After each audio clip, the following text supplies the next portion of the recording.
Hey guys, this is DarkMatch with a Sacrifice pay-per-view. I am the Revolver Man. I'm Christopher Says DarkMatch is Mastodon of the Monotone. I'm Digifox, I'm the fox that rocks your socks, and I'm sleep-deprived and pissed off about Sacrifice. Aren't we all? And I am your foxy friend Backlash, and wouldn't you know it, it's time once again for What is Iron Sheik tweeting? The Kim Kardashian Iranian raccoon. What's that even mean? What? Yeah. What? Are there even raccoons? So does it mean? So what does it mean? She eats garbage. She has rabies. So she's little Norwegians? Oh, Someone who most likely doesn't listen to our show. But at least we know that she might be on if they ever do a remake of The Great Outdoors. Tell me somebody's seen that movie besides me. Dot. Yeah. Sons of bitches. Anyway, speaking of another son of a bitch, it's time for the Sacrifice pay-per-view. Oh, Fuck. this has easily been TNA's worst pay-per-view of the year so far. Yeah, I have to agree. It's been so bland and fucking... The sad part is that I think Slammiversary is going to be worse next month, but... No. I will posit something. It was their best pay-per-view of the year because I do not remember any of the previous ones having having at least one match as notable as Aries versus Bully Ray, which we'll get into. Yeah, we'll get into that, but we start off with a backstage promo between Bobby Roode and Earl Hebner because Earl's come to collect the belt because they got to hang it above the ring, and Roode just calls him out. He's like, "Yeah, Hogan wants to get the belt. He didn't come himself though, so you give this belt to Hogan." I would love to see Hogan try to climb the ladder to put the belt up on the hook. Oh yeah, brother, I'm gonna go reach for the sky. Well, see, clearly they're carrying on the symbolic tradition of such literary greats as Dostoevsky's The Overcoat with the association of the belt being Robert Roode's confidence and such. But it's kind of interesting. I've never seen them ever hang up a belt. Like, do they do it before the show? Do they do it like during the show? Because it seems like a weird thing to bring attention to. Obviously, they do it at the beginning of the show, and it's just up there the whole night. Oh, that makes me wish that'd be like Ultimate X and just randomly fall down, like at, say, the middle of the Knockouts match. Uh-huh. Anyways, we start the pay-per-view with our first match of the night. Samoa Joe and Magnus versus Kazarian and Daniels for the tag team titles. Weak. This match could have been good, but Magnus sucked. Okay. Yeah. He was horrible. Blue man. He's the weak link among very, very solid workers. He was out of position for like every spot. He continues to suck. He is Matt Morgan 2.0. Not to mention he pretty much sold about 75% of the offense in the match itself, and he's not really that good at making it look convincing. We should note that at this time Joseph Park is spotted in the crowd. He shows off his ticket. Yeah, we'll be getting to him. Yep. And Kazarian also has a new haircut, but I haven't watched Impact in a while. Yeah, he had that last month. Yeah, he's had that for a little while. I've been under the theory that people at TNA are selling their hair. That's why Bobby Roode cut his hair too. I mean, I just have a theory that... Is it more or less dignified than working at Sunglasses Hut while you're a champion? I don't know. Hard to say. But anyways, this match, not very good. Not very noteworthy. Kaz and Daniels are working their ass off, and Magnus is just sucking the air out of it. It is worth noting that Joe did the I don't give a fuck dodge when Daniels went for the BME. Oh yeah, that's always a fun spot. Like, he was always known for that kind of thing. And that really the best moves in the match were his. Like, he did his ST Joe, he did his corner enziguri. He does the power slam that he's so good at. Daniels and Kaz were working standard fare spots. I mean, and like not to take any credit away from them, but of course, once again, Magnus was just selling and selling badly. It was just typical TNA, just like tweener versus tweener psychology, or tweener versus. Oh god, fucking! It's like, I am really getting who sick. cares? I'm getting really fucking sick of like Russo's gone, but they're still keeping his philosophy that there's no such thing as heel and faces, and I'm getting sick and tired of it. Well, that's really dumb. And, well, we've been over it so many times before. Anyways, the match just kind of ends. I mean, they don't really do anything. I mean, Kaz takes Joe out to the floor, and Daniels. Was this a roll up? No, but I will note that that Magnus and Joe try their snapmare elbow combination, but Kaz drags Daniels away before they could execute it. I believe yeah, they're separated, and Daniels just hits a running clothesline and wins. Yeah. Like it's like the one that Daniel Bryan does, where he sort of launches himself forward and hits him with a. TNA, he is not JBL. That is a transition move unless you are JBL. I mean, that's just kind of a random finish. Or Skip Sheffield or Stan Hansen. I mean, Daniels is not the kind of person you want to see win with a lariat or a clothesline. I don't know. Yeah, It just looked like he shit. would bounce off of somebody if he did. Like if he tried to lariat Samoa Joe, he'd get hurt instead of Joe. Right.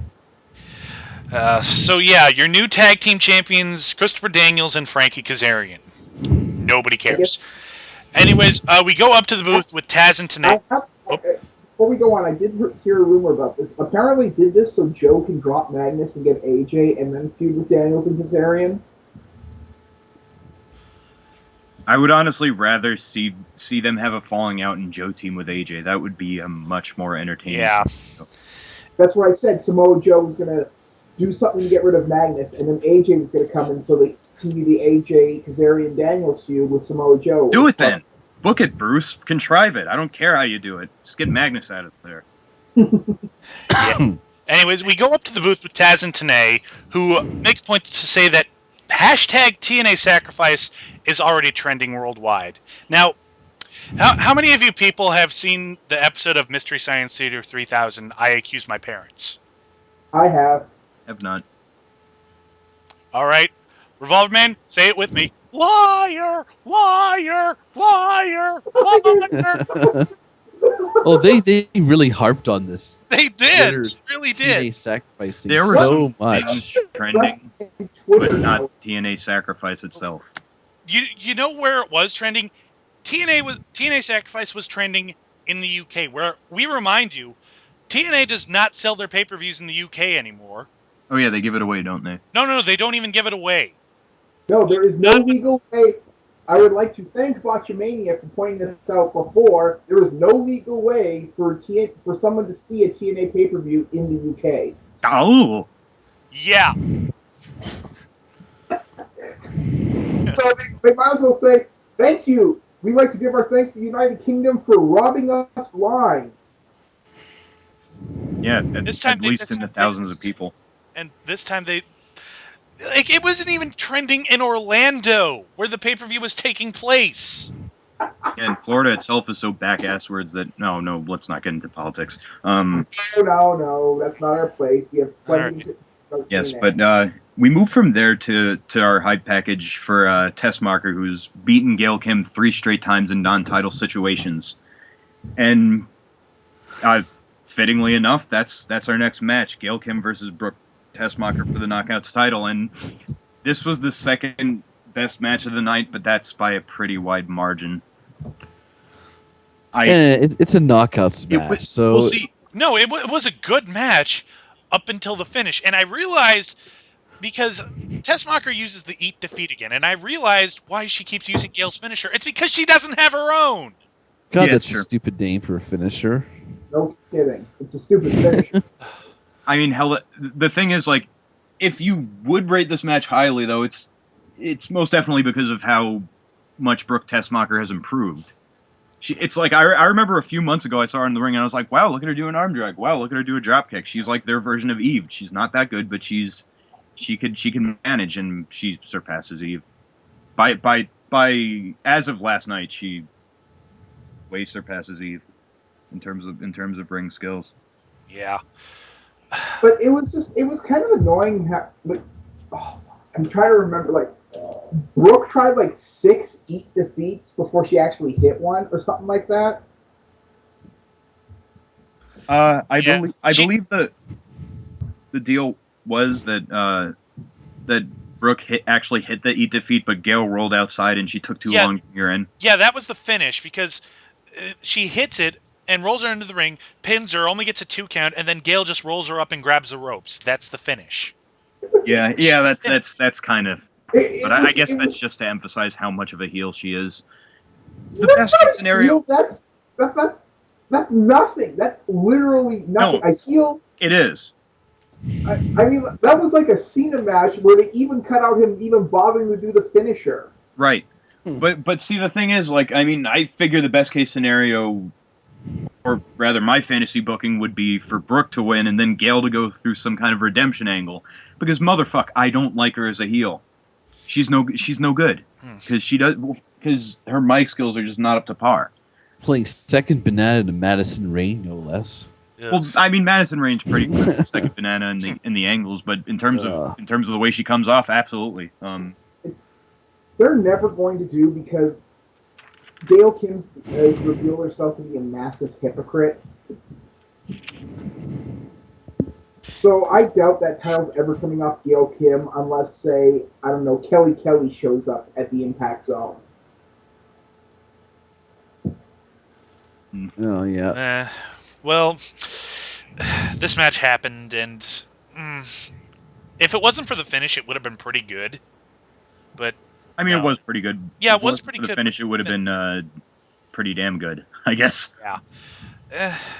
After this, we go backstage to Jeremy Borash, who's interviewing Kaz and Daniels, and he asks them about winning the tag titles, but instead they just talk about AJ.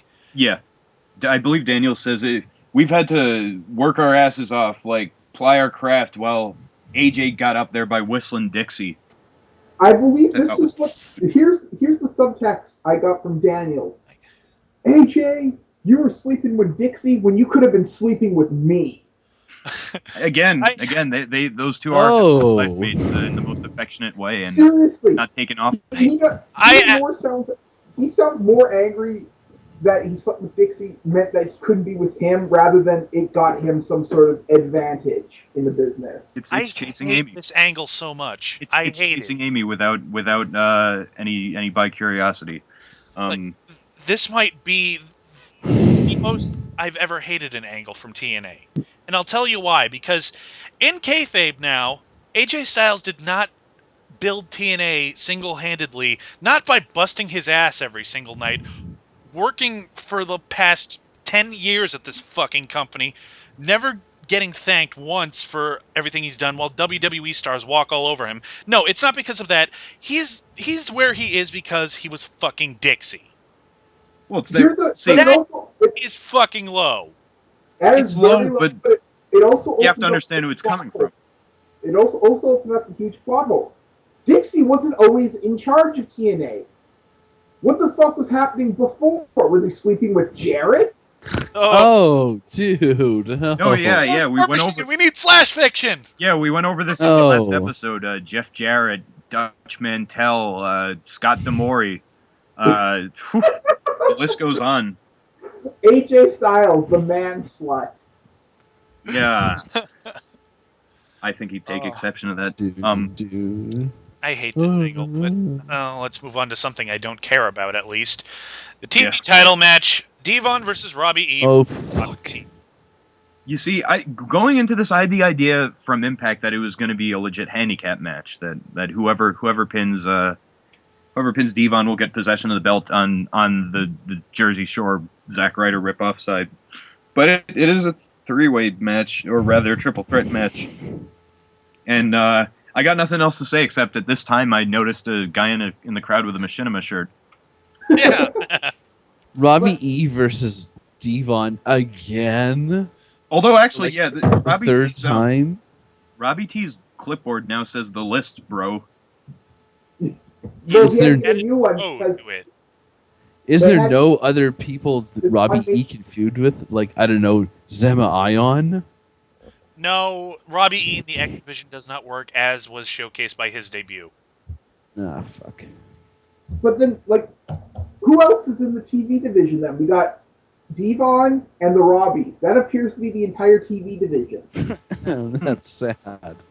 I will also note that in the middle of the match, Devon does a rock bottom on Robbie E, and this will be important, but not really later on. The only real thing noteworthy is that near the end of the match, Rob Terry hasn't won. He's about to pin Devon, but Robbie E jumps in and breaks it up because, you're not supposed to do that, bro. And they argue for a little bit until Devon gets the roll up. Yep, they retain. And I will put over Robbie E's reactions to this. He's, again, Rob Echoes is trying his hard. He's a good seller. He has good reactions. You know what that rock? I don't know why this just popped in my head when you said the rock bottom. Like, in order to really diss Cena about the whole "you don't care about the business," what if the Rock showed up at TNA? I think reality would implode. No, that actually, I kind of see what Revolver Man's saying. That kind of does mean that kind of means that he does care about the business, because he'd be willing to like, that would light television screens up. Like, at least for WWE fans, they'd sort of hear about this. Obviously, WWE wouldn't acknowledge it, but hey, if you got fans of The Rock, then they'll be, what is this TNA thing? But At the very least, Most wrestling fans are aware of TNA. yeah, maybe. I mean, Yeah, if WWE does something really shitty at its shows, the crowd will start chanting TNA. yeah, Right. but That I think the last I haven't seen that since the Rosie Donald Trump thing. Well, No, So, Shit, I remember added that. that since then. They actually chanted that during Bret Hart's return, if I recall. Mm. I think. Oh. I think- The most notable example is December to Dismember. oh yeah, Oh, yeah. Oh, man. but no, they didn't chant that at Bret Hart's return. What happened was that on TNA they chanted "Who needs Bret" during the main event show. No, I think there was both. I think probably because there may have been some invested people who were so excited about the fact that Hulk Hogan was coming at the same time that they decided to show up on Raw. That doesn't make any logical sense, but TNA fans I could don't- brush it under the rug TNA by saying fans- TNA fans. TNA fans don't make sense. Ask the guy who lives with me. But yeah, Or ask the guy who keeps commenting on our fucking YouTube.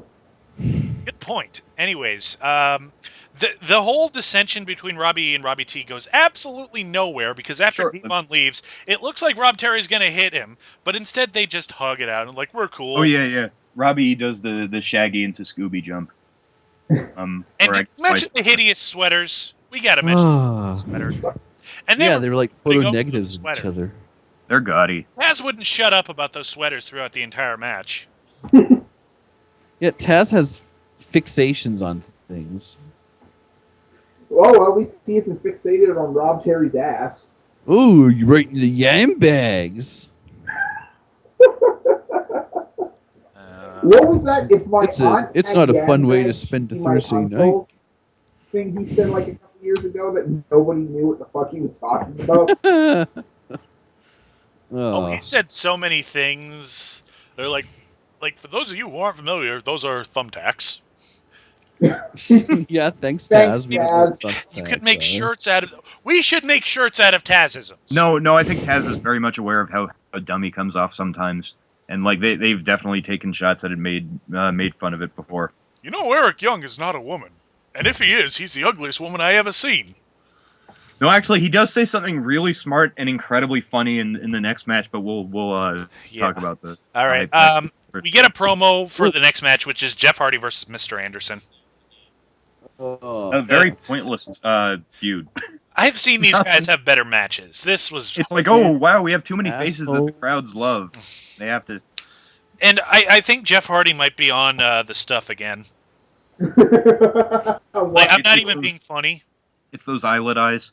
No, not even that. Like, just the way he was during this match, he seemed kind of out of it. Yeah, I read about that. Yeah, and that's funny because the impression I got from this match was that he was doing most of the offense. Like most of the advantage was going to him. Yeah, and apparently the reason that the finish was fucked up. Apparently he's the reason they fucked up the finish. Oh dear. Oh god. What So the what is fuck, this? Jeff? Is this the fourth time Jeff has done that to TNA? Probably. Well, at least he didn't harm anyone. Like that's probably the best thing we could glean out of this. But fuck off, Jeff. Stop. Oh my god. And people still think WWE will touch this guy if he wants to come back. Well, Oh. we can't say for sure that Jeff Hardy was on anything, but he didn't look right. Yeah, like 'Cause- people would guess that during his entrance.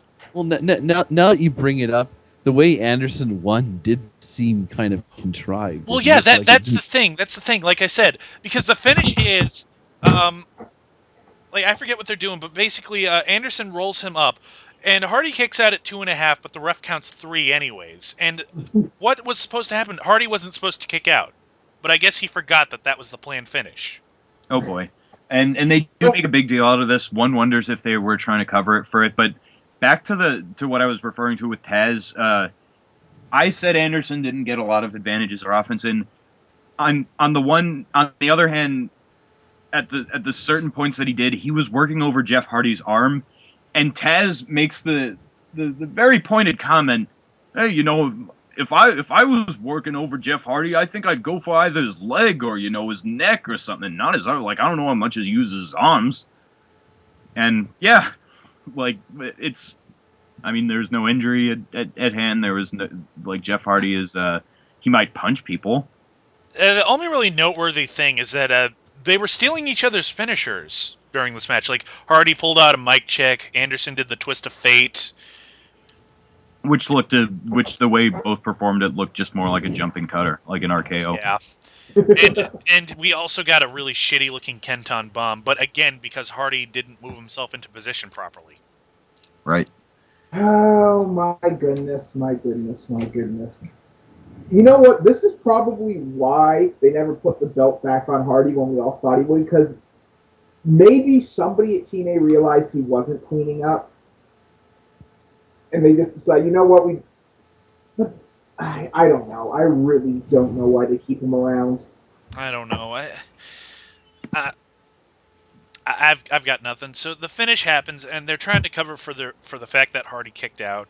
Yeah, still can't believe this was a reversal of that crotch leg drop. Like that's weak. It's a catch-all word for this pay-per-view. Yeah.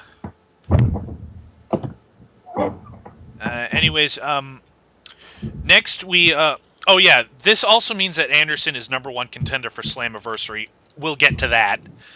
But up next, we have Christy Hemme backstage with Austin Aries, and they ask a question from Twitter, but again, they don't answer it. Yeah, they just cut the promo that they had planned to cut, pretty much. And Aries remarks about how he's not intimidated by Bully Ray and he's not intimidated by anyone, as it's not in his genetic makeup. And despite the fact that Bully Ray measures quality by size, like Aries will look pretty damn big when he's standing over his pinned body. I think he means small. yeah. And it's like, go Austin Aries. Yeah. I mean, this is a good feud if it didn't kind of come out of nowhere, but like nonetheless, it's a well used trope. Is it just me, or is Bully Ray becoming their go-to absolute heel to job He is to their up-and-coming things? No, he's a great heel. I've been saying that for months. I'm not denying that, but it just seems like Bully Ray's not put into any feud on a guy they either want to or have to turn face in order to get him up face very fast, because Bully Ray is just that much of a dickhole that he can do that. Yeah, I Which is believe good. Aries- I like that. I mean, they don't. It's a character they don't have on WWE. Somebody you can put with and they'll instantly be face over on. That's true. He certainly got Aries over even further, but I believe the turn occurred before their feud, and they Well, were doing that alliance. Him, Rude, and Ray were doing that sort of alliance, which I guess sort of planted the seeds for their bitterness. Yeah, that happened back at what was the paper? It happened back at Against All Odds. Like, he was a heel that night Mhm. because Eric Bischoff was saying like, "Oh, you're amazing, you're awesome," and everything. But then he joins Team Garrett. Right. Oh yeah, that's what it was. Or maybe they're just building up Austin Aries so he can like try to give his heat to Garrett Bischoff. Oh no! Oh, I hope not. Oh God, Garrett Bischoff hasn't been wasn't on TV last week. Let's keep it that way. Yeah, I noticed that too. I don't think was he on this show? No, no. Maybe they finally came to their senses. Wow. Maybe Scott Steiner finally like cajoled them into giving up on him. Because if you don't know, Scott Steiner's been on a tear on TNA on Twitter. Oh yeah, I've never read so much insanity in my life. It's amazing. I just don't pay attention to that because, like, first of all, it's Steiner, and I'd rather hear his voice in association with the crazy shit that he has to say because I've seen enough of that type of stuff on the internet. And number two, he's saying pretty much everything that everyone else has been saying, despite all his wacko allegations. Although the whole thing about Eric Bischoff not tipping a stripper enough was that was funny. The I evolution love of the idea that that remark. I love the idea that Eric Bischoff is so cheap that it got him in trouble in the Gold Club scandal. Yeah. But now I'm wishing that Steiner would do YouTube shoots, just like at at his computer or something. Yeah, kind of like what the Ultimate Warrior was doing, except it would be entertaining. I mean, he'd still And be not saying nothing, but it would be funny as hell. Right. Yeah, he wouldn't be talking about melted cheese. Oh God, don't remind me of that. oh my god, I watched that entire like 8-part thing he did on YouTube shooting on Hulk Hogan, and then he just kind of talks about how this cootie cheese is infecting everything and it's Hulk Hogan and I don't know what the fuck. Dude, I had to review that shit. Oh man. Oh my Is God, that still on YouTube or did that get pulled? I don't know. Well, after the show, I'm gonna find out. It's probably still on Blip. No, Wait, he, I don't know if it's on. I know my review of it is still up, but look, we have gotten way off track, so let's get back to it. We get a recap from Impact that just reminds us that, hey, Abyss came back at the end of Impact last Yeah, night. and his spittle went all over the Oh, camera. he needs yeah, to work on that. that's Either what that or happened. the That, cameraman needs to back the hell up.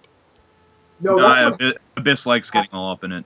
Like Guys, that's part of his gimmick, I guess. what happened? That's his idiosyncrasy. Silverman is trying to talk. Are you done? Yes. That's what happens when you're missing your 2 lower teeth. You spit everywhere. No, no, no. He's had them replaced, hasn't he? No, they were gone when he was doing that promo.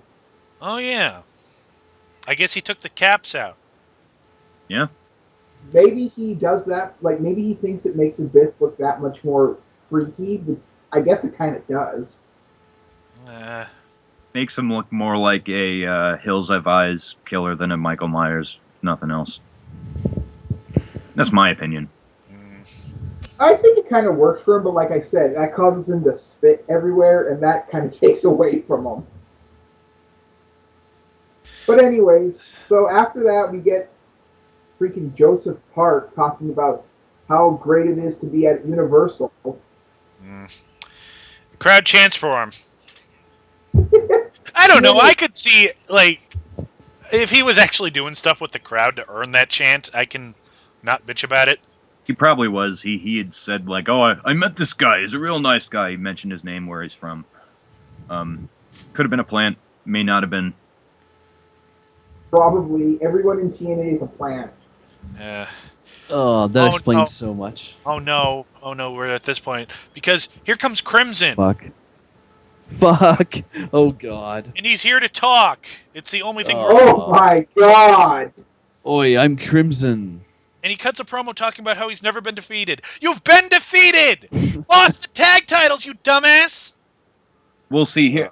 Like, not only that, but he's one of those heels who's like, I'm issuing an open challenge, and he's one of the people who basically thinks that because just no one gives a shit about listening to him, that just everyone's scared. So he's like, calls Brian Hebner out and tells him to make the count. I just like the. I don't know. I was thinking this when I saw him come out. I just want to start singing, "I'm Goldberg, I'm Goldberg, I'm Goldberg." Or Yeah, something Ryback's doing a better job at that than you are, sir. Yeah. like So, anyways, the ref counts all the way up to 9, and who should come out but Eric Young? Oh yeah, and with ODB, Oh, Oh, and by ODB, the way, just a side note, Eric Young, best Dixietron ever. yeah, and what ODB opens with the funniest kind. She's just like, so you want to issue an open challenge, you douche. Like just this deadpan stark way she said it was perfect. yeah, it was right out of Delightful. nowhere. And she says undefeated ass. Like, how is that an insult? Because she put ass in it. That's all I got. Yeah. So Eric challenges Crimson to a match, and I was so just hoping, like, oh, just give it to him, man. Just let Eric Young have this. It would be fun. No, they gotta push Crimson to the moon. I'm trying to figure out what is the idea with Crimson. Basically, he's not family. He's not a WWE cast off. Why is he getting such a monster push? I mean, you know what I remember most about Crimson? He was Amazing Red's little brother when Kurt Angle was when Jeff Jarrett was doing that stupid MMA gimmick. Yeah, and because he had like MMA style tattoos. Yeah, They wanna. he looked like a douche asshole, so apparently that got him into TNA. They just want to make this generation's AJ Styles or Bobby Roode someone that people will recognize like as the years go by. But I don't really see near the potential that either of the other two names I mentioned had. God, no. Wait, they're trying to make this guy into the next age. Wow, there is some Or fuck, serious reality. Samoa Joe, because I mean the undefeated streak, but there is some serious reality disconnect in TNA right now if they're thinking he's going to be AJ or Samoa Joe. Well, At the best, he'll be the next Matt Morgan. Yeah, that's what he is. He's the fucking next Matt Morgan. Ooh. This match isn't very good. Like, Eric Young, for all his charisma and charm, can't make this interesting. The most interesting parts are when he locks up with the referee, for God's sake. yeah, he was definitely a victim of the booking. And that's in my opinion. Like it would have been much more entertaining to see him just like. And the only take notable part is when ODB jumped into the ring and Crimson just threw her into the corner. Probably the most violence you'll ever see a man commit against a woman on TNA. Yeah, and I mean before that, Crimson did a shitty Falcon Arrow and a shitty cravat. That's all I got. He just did shitty. Let's just say that. Yeah. So Crimson wins, of course, and still undefeated. No, you're not.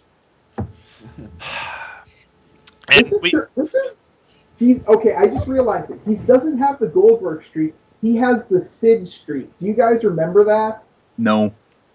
I do, unfortunately. Yeah, Sid would he'd lose. They'd add 5 wins to his record, and 3 weeks after he started, he was saying that he was 5 wins away from breaking Goldberg's streak. That's what this is looking like to me. We'll see. That's almost like I imagine. Like, was Russo booking at the time? I believe so. That would just be. This was in '99, wasn't it? Yeah, that's essentially a take on the fact that the Goldberg streak was complete bullshit. So they're gonna do something self-aware with Sid. The thing was, the Goldberg streak wasn't bullshit at the start. Well, no, it was over, but it was bullshit. Crimson. Yeah, they were adding things to it. But even saying, even if we accept the premise that the Sid streak was a parody of Goldberg, what is Crimson? What is he a parody of someone? Sheamus? MMA? I just want to go with he's a parody of Samoa Joe. Okay. All right. God, oh my God. And not only that, but I hold Crimson 100% responsible for making Samoa Joe look like complete shit, something that he hasn't recovered from over the last year. Yeah. Remember when Crimson was in the Bound for Glory series and they had to fake an injury to get him out of it because he was going to win and they couldn't have him lose anything? Yep.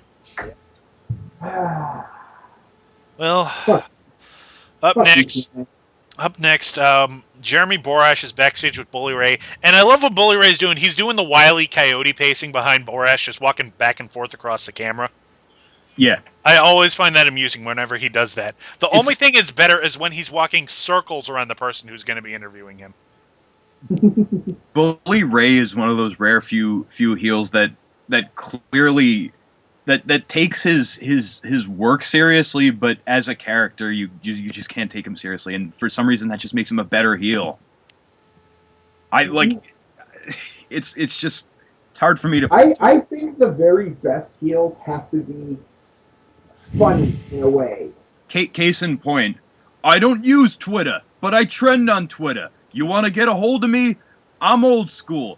www.myspace.com/Cavzilla. That is not old school. If you had said Yeah. GeoCities, that would have been old school. Yeah.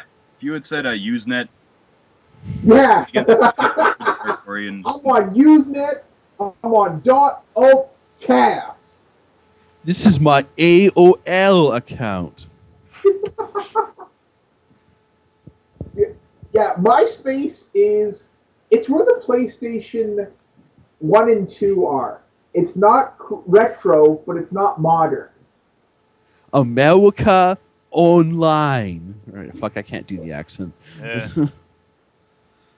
Oh shit! No, we're from the West Coast. We couldn't do. It was a pretty funny ass promo though. yeah.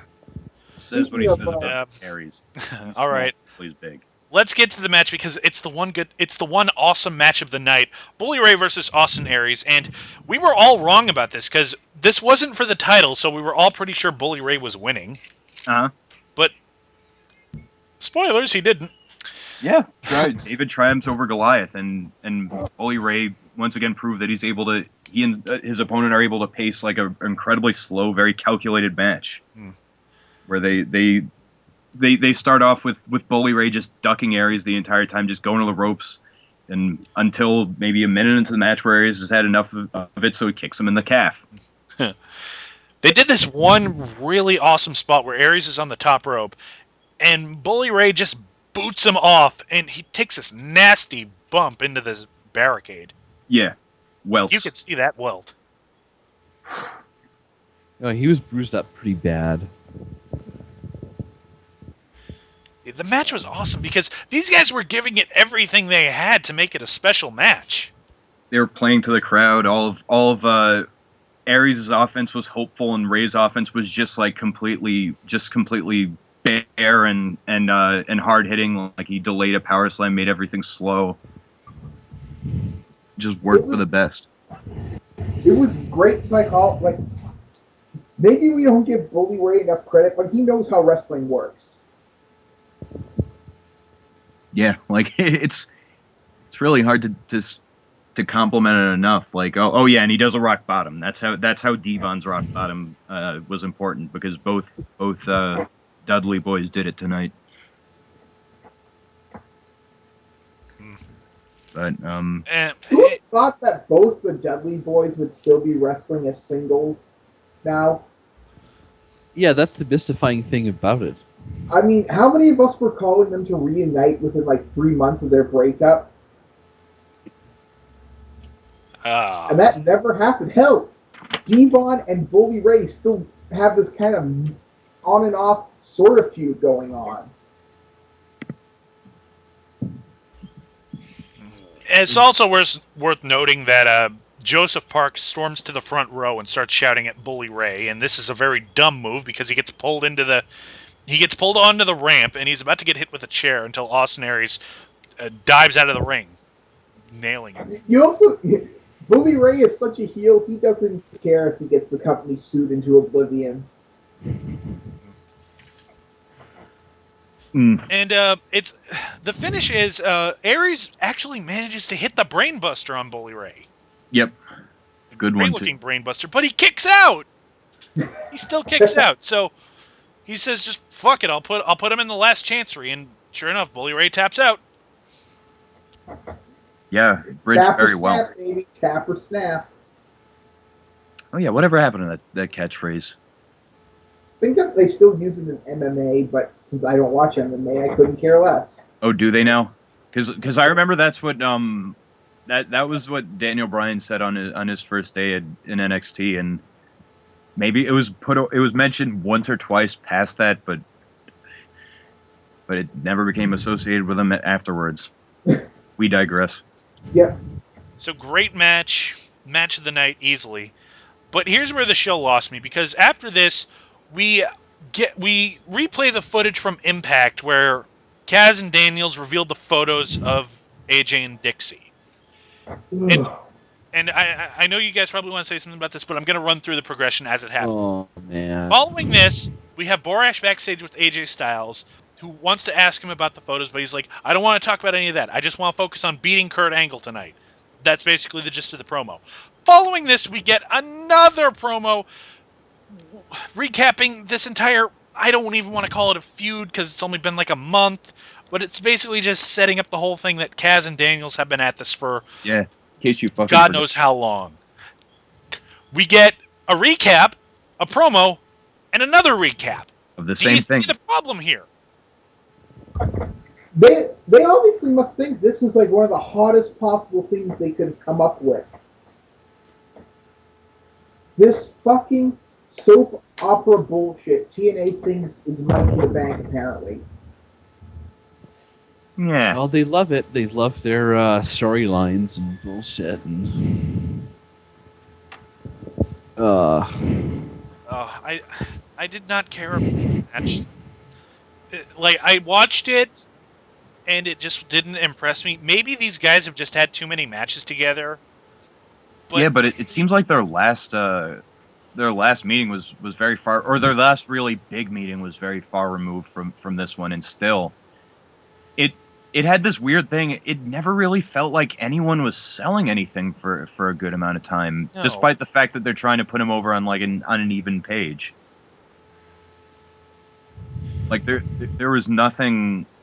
There's no there's no tension at all to it. Well, I think the problem is that every day that goes by, AJ Styles loses a little bit more of his will to live. And Kurt's still injured. His knee is still wrapped up, so he wasn't at 100%. Well, in that case, it was Has Kurt Angle not been injured in TNA, though? Seriously. Oh, he just takes some drugs and puts some ice Yeah. on his knee. He's good to He's go. basically doing the Left 4 Dead method, just downing pain pills until he fucking dies. put some ice on his leg and drinks about 10 bottles of ice. Ugh. But anyways, this match also marks about the 16th time in the past year that Kurt Angle has turned face or heel. Yeah, he turned like face last month, but they still had this match to do. I don't really get it. I think this was more like, I mean, they didn't have enough Kurt Angle promos to really make this clear, but I think this was another like mutual respect kind of match. Yeah. It was a Ring of Honor match basically. Yeah, but no, That's what it seemed like. I guess when Kurt Angle was going, he didn't give a shit what Daniels and Kazarian had. I guess that was supposed to imply, but it more sounded like that he was just sick and tired of these guys doing jack shit and just wanted to get out of his face rather than anything for AJ.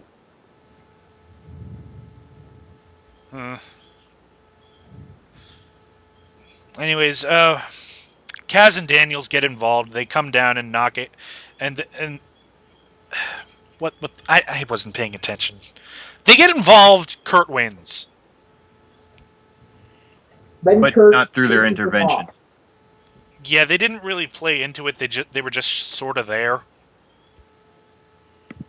And it was an angle lock that AJ tapped to, by the way. Yeah. I get nothing for this match. Oh, it was pretty standard broken down Kurt Angle affair. And it's pretty sad that broken down Kurt Angle has become standard. Yeah, I mean, you don't have anything to say that makes 4 of us. Anyways, time for our main event. Well, eventually, because Oh, first, here we are. following the match, We get another promo with JB backstage interviewing Bobby Roode, who basically cuts the same promo he's been cutting ever since he became the champion. And then we get another promo for the main event, and then we finally get to ladder match for the World Heavyweight title, Bobby Roode versus Rob Van Dam. Ugh. More impressive than the last one, but again, not Now, here's the problem, not much to because speak of. it feels like they weren't really doing anything impressive. Like, ladder matches are supposed to be the spectacular thing, and this one is just not a whole lot. Because RVD has become the wrestling equivalent of a hack. I mean, I thought he looked a lot better than he did last year in a lot of his matches. I thought he was quite a Oh, bit quicker paced. I completely disagree. And All I I thought he see was taking a lot of really good bumps, too. I disagree entirely. All I saw was the same lazy, I'm always going to bitch about my spot and how evil WWE is, Rob Van Dam.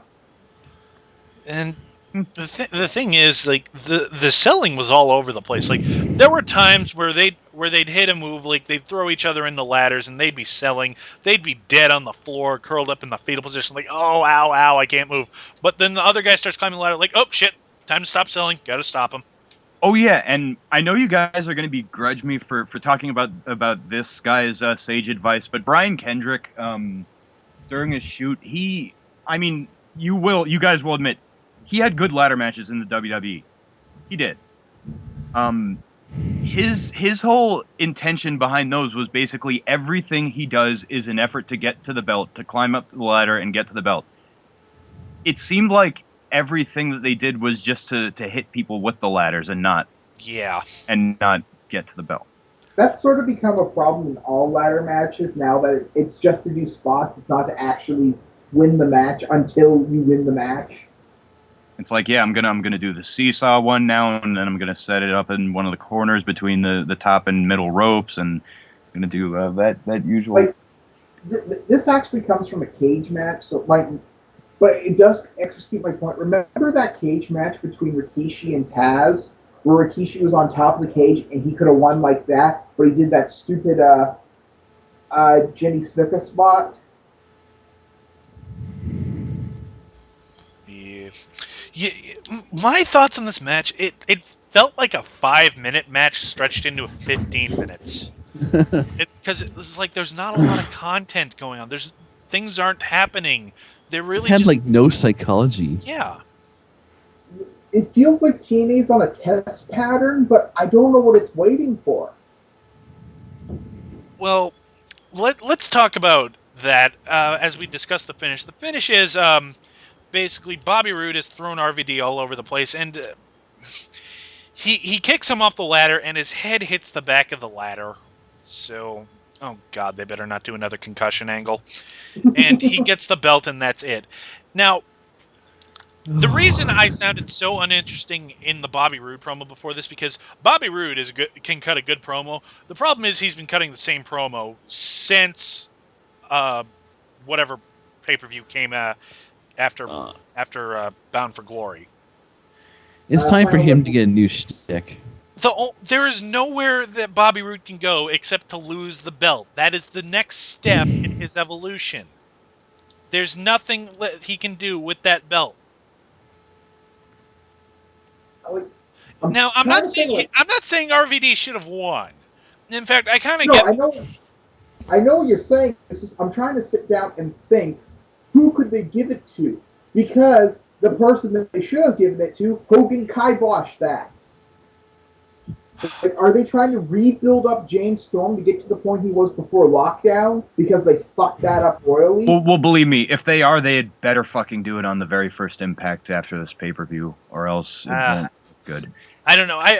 They might be saving that for Slammiversary, but here, like, it kind of makes sense that they'd want to drop it at one of their WrestleManias, and apparently they think having Slammiversary in Texas is a good idea, even though the only connection that has to TNA is that's where Dixie lives. It has nothing to do with TNA's origin. It's nothing. And they're like, oh, he's going to drop it at Slammiversary. But here's the problem. His opponent at Slammiversary is Mr. Anderson. So if he drops it at Slammiversary, what's the point of dropping it to an ex-WWE guy? because Hogan's in Ugh. charge, because Dixie is a mark, because I can go on and on. This is dumb. I mean, this this is probably the antithesis of the problem with TNA. It's so rudderless that they one week they're going to decide, okay, we're going to focus on our homegrown talent. Next week, oh man, we got to work those legends. Next week, oh man, it's the old WWF guys we need to work on. Next week, it's oh man, we got to have them all in there somehow. Next week, it's the our original stars. Like, see what I mean? Yeah, they keep flip-flopping focus, really. So And to sum up, focus. And it I doesn't- would like to make a point about. I'm kind of falling asleep here, but yeah, no wonder, right? Like ladder matches, when you finish them, there's usually a spot where you pin your opponent, or have them like nose dive through a table or whatever, and then you go up and get your belt. And that didn't happen here. They just kind of do some weird bullshit kicky thing. It just looks like shit. You know, I'm not saying this because I want Bobby Roode to drop the belt. I think Bobby Roode is doing great, but really, having the belt right now is kind of killing his momentum because he's running in place. they never should have turned him, first of all. Well, he's That a was good heel. He's been a very good heel. But the problem okay. is Maybe that let's rephrase that. If they turned him, they should have never had him fuck around with Anderson and Hardy. It should have all been just James Storm and Bobby Roode. But no, they couldn't have that because apparently Hogan is the biggest dickhole in the wrestling industry, and Dick's absolute chick boner for WWE cast-offs. well, here's the thing. It's the problem with with these extended title runs. They go on so long, they just run out of things to do. I'm kind of having the same problem with CM Punk in the WWE right now. Hey, look, Smarks, I'm complaining about WWE. Shut the fuck up. But at the very least, they're not always doing the same angle with Punk. They at least find other stuff for him to feud with people over. There does come a time when you do have to move the storyline along, and I think It's the Backlash is right. It's the problem with overexposure. It feels like they've done everything because they only have a month to do things. Like if WWE had like let's say 4 months to build up CM Punk and something, we wouldn't be having this burnout because they'd still have ideas to work with when that was done. Yeah. You know, a thought just occurred to me. Bobby Roode is becoming a one-man NWO. You think so? Well, Very yeah, he's the BWO. I mean, it doesn't take the NWO to. Blue World Order. The Rude's World Order. Woo! But yeah, like, That's just this show has killed us. We are so out of energy right now. Let's just end this. What gets more fucking screen time? sacrifice, man. End this, please. This Okay, really what fucking gets more sucks. screen time than Jay Lethal? Overextended title reigns are getting more screen time than Jay Lethal. Crappy Dolph Ziggler-esque haircuts get more screen time than Jay Lethal. I'm gonna go with Crimson's not undefeated streak gets screen time than Jay Lethal. I'm gonna go with do Rock Bottoms get more screen time than Jay Lethal. His Schrodinger's undefeated streak. All right. Anyway, I think that's going to do it. Don't forget to subscribe to us on Blip TV or YouTube to keep up to date with all our videos. You can also give us a like on Facebook. And don't forget to follow us on Twitter at DarkMatch Wrestling. You can also follow each of us individually on Twitter as well. Don't forget to check us out at TRE Productions, where all our videos are graciously hosted, plus lots of other cool content. We're also on Reviewtopia in the community section. Check us out over there. Last but not least, we are on the Spoonie Experiment forums. Come visit us over there. Hang out with us, chat with us, talk about the recent going on in some wrestling, and we'll try not to make fun of you too much. That's going to do it for Dark Match. I am your foxy friend Backlash. I'm the Revolver Man. I'm Christopher. Digifox. Sorry about that. And just because No Leaf didn't get to introduce himself. I'm No Leaf Clover. You are not No Leaf The Clover. Metallica reference. Good night and I'm good the luck, Danger ladies and gentlemen. Zone. I didn't say my name.